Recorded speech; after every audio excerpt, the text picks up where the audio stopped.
Hello అండి, welcome to my channel Suma cooking. ఈరోజు నేను చూపించబోయే రెసిపీ అయితే చాలా టేస్టీగా ఉంటుందండి. అన్నం మానేసి ఉత్తి కూరే తింటారు, అంత రుచిగా ఉంటుంది.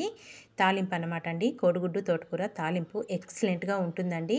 ఇంకా చపాతీలోకి అయితే చెప్పాల్సిన అవసరమే లేదు, అంత రుచిగా ఉంటుందండి. ఒక్కసారి ట్రై చేస్తే మటుకు మీరు అస్సలు మర్చిపోలేరు దీని టేస్ట్ అనేది. మరి తోటకూర గుడ్డు తాలింపు ఎలా ప్రిపేర్ చేసుకోవాలో వీడియోలోకి అయితే వెళ్ళిపోదాము. దానికోసం అయితే ఇక్కడ తోటకూరను తీసుకొని ఆకులు ఒలిచేసుకొని కొంచెం సన్నగా కట్ చేసుకొని శుభ్రంగా కడిగేసుకొని ఒక జల్లుల గిన్నెలోకి అయితే వేసుకోవాలి.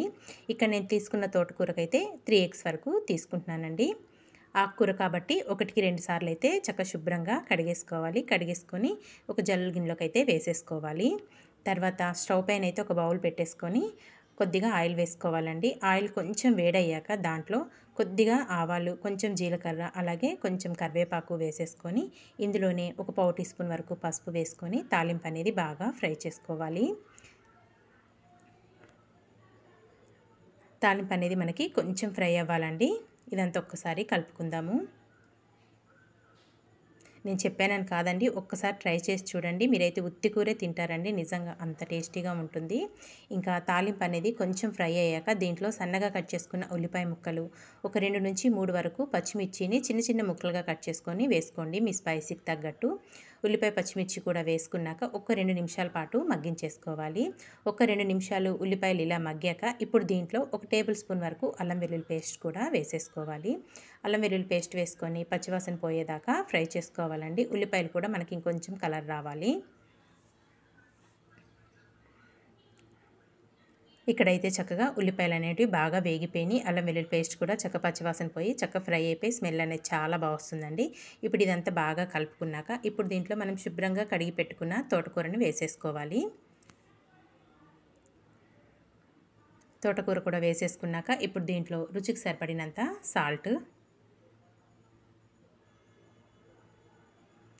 వేసేసుకొని ఇదంతా ఒక్కసారి బాగా మిక్స్ చేసేసుకుందామండి. మనకి తోటకూరలో నుంచి వాటర్ అనేటివి వస్తాయి కదా, ఆ వాటర్ అంతా ఇంకిపోయి చక్క తోటకూర అనేది బాగా ఫ్రై అయిపోవాలన్నమాట మనం ఈ కోడిగుడ్డు తాలింపుకి అనేది.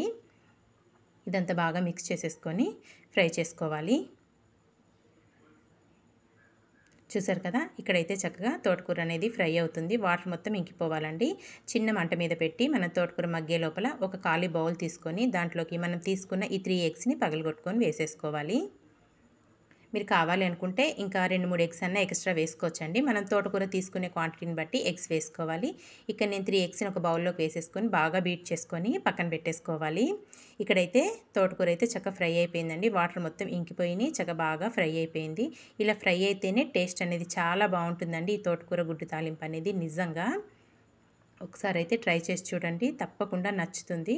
ఇప్పుడు ఇదంతా కలుపుకున్నాక ఇప్పుడు దీంట్లో ఒక 1/2 టీ స్పూన్ వరకు కారం యాడ్ చేసుకోండి. పచ్చిమిర్చి కూడా వేసాం కదా, చూసుకొని మీ స్పైసీకి తగ్గట్టు కారం అనేది యాడ్ చేసుకోవాలి. ఇక్కడ నేనైతే ఒక 1/2 టీ స్పూన్ వరకు కారం వేసుకున్నాను. ఇదంతా మళ్ళీ ఒకసారి బాగా మిక్స్ చేసేసుకొని ఇప్పుడు దీంట్లో మనం ప్రిపేర్ చేసి పెట్టుకున్నాం కదండి, ఎగ్ని పగలగొట్టుకొని కలిపి పెట్టుకున్నాం కదా, ఆ ఎగ్ మిశ్రమం అంతా వేసేసుకోవాలి. ఇలా వేసుకొని వెంటనే కదపుకోకుండా ఒక 2 నిమిషాలు చిన్న మంట మీద కుక్ చేసుకోవాలి. మూత పెట్టేసుకొని ఒక 2 నిమిషాల తర్వాత అయితే ఇదంతా బాగా మిక్స్ చేసేసుకోవాలి.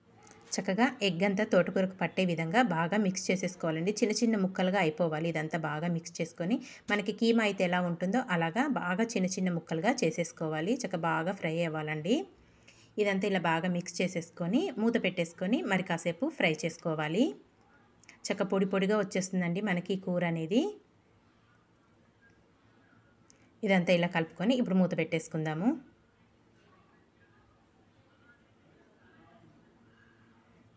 ఒక 2 నుంచి 3 నిమిషాల వరకు చక్కగా ఫ్రై చేసుకోవాలండి. చూసారు కదా, ఇక్కడ చక్కగా పొడిగా అయిపోయింది, బాగా ఫ్రై అయిపోయింది. టేస్ట్ కానీ ఫ్లేవర్ కానీ చాలా బాగుంటుందండి.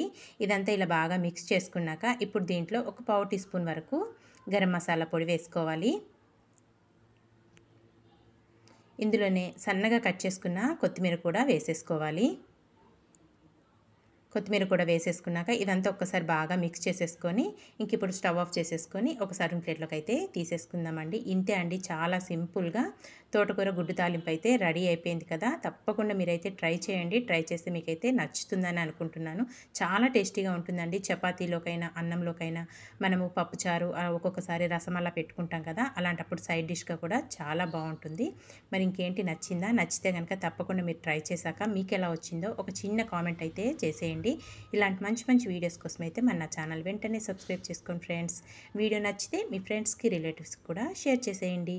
చాలా అంటే చాలా టేస్టీగా ఉండే గుడ్డు తాలింపు అయితే రెడీ అయిపోయింది కదా, అది కూడా తోటకూరతోని. తోటకూర తినని వాళ్ళకైతే ఒక్కసారి ఇలా ప్రిపేర్ చేసి పెట్టండి. చాలా అంటే చాలా టేస్టీగా ఉందని అయితే అంటారు. Thank you for watching friends. Bye bye.